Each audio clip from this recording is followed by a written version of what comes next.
যাদের ইনকিলাব, ইনসাফ এবং আজাদি শব্দে গাত্রদাহ হয় তাদের মধ্যে আমরা দেখতে পাচ্ছি যে ভারতীয় প্রতিচ্ছবি। আপনারা পাড়ায় মহল্লায় সন্ত্রাস, চাঁদাবাজি, দুর্নীতির বিরুদ্ধে আজাদি কমিটি গঠন করেন। আজকে আমরা চতুর্থ তারাবি আমাদের জাতীয় মসজিদ বাইতুল মুকাররমে আমরা আদায় করেছি এবং আমাদের যে একটা কর্মসূচি রয়েছে রেহলায়ে তারাবি, রেহলা অর্থ সফর, আর তারাবি বিভিন্ন মসজিদে 30 মসজিদে আমরা ঘুরে ঘুরে তারাবি পড়ি, সকলের সাথে কথা বলি। আমাকে যারা ঢাকা 8 আসনে ভোট দিয়েছে আমি তাদেরকে ধন্যবাদ জানাচ্ছি এবং ওনাদেরকে বলছি যে আমি ইনশাল্লাহ যেভাবে আপনাদের আগে পাশে ছিলাম আমি আপনাদের পাশে থাকবো।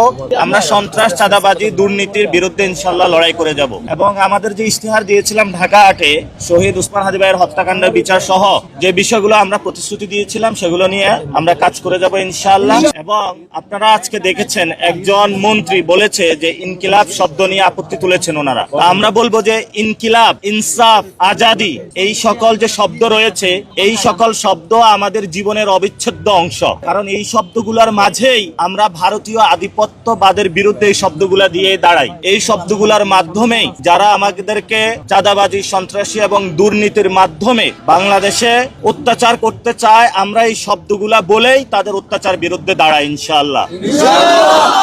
এবং যাদের ইনকিলাব, ইনসাফ এবং আজাদি শব্দে গাত্রদাহ হয় তাদের মধ্যে আমরা দেখতে পাচ্ছি যে ভারতীয় প্রতিচ্ছবি। যেই শব্দগুলা নিয়ে গাত্রদাহ আগে হলো শেখ হাসিনার হয়েছে, আওয়ামী লীগের হয়েছে, এখন হলো আমরা বলবো না পুরা বিএনপির মধ্যে অনেক লোক আছে যারা গুপ্ত ভারতীয় এজেন্ট।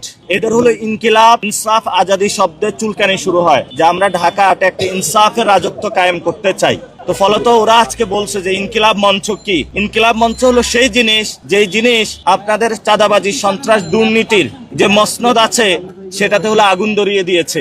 সেই জন্য আমরা আমাদের লড়াই চালিয়ে যাব ইনশাআল্লাহ।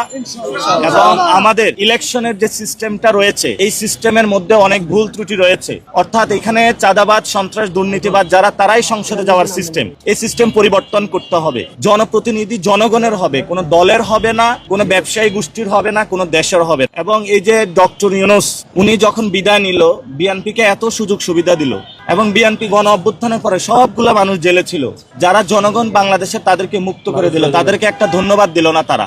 এবং যারা উপদেষ্টারা তাদেরকে এত সুযোগ সুন্দর করে এতগুলো আসন দিয়ে দিল, ডক্টর ইউনূসকে তো তারা একটা লাল গালিচা সংবর্ধনা দিতে পারতো, তাও দেয়নি। এই জন্য বলবো হলো বিএনপি একটা অকৃতজ্ঞ দল এবং মানুষের প্রতি অকৃতজ্ঞ। এবং যদি এই ধরনের অকৃতজ্ঞ হয়ে বাংলার মাটিতে তাদের লড়াই তারা চালিয়ে যায় তাহলে বাংলাদেশের মানুষ তাদেরকে একদিন ছুঁড়ে ফেলে দিবে। আপনারা দেখেছেন একজন মন্ত্রী সমঝোতার নামে চাঁদাবাজি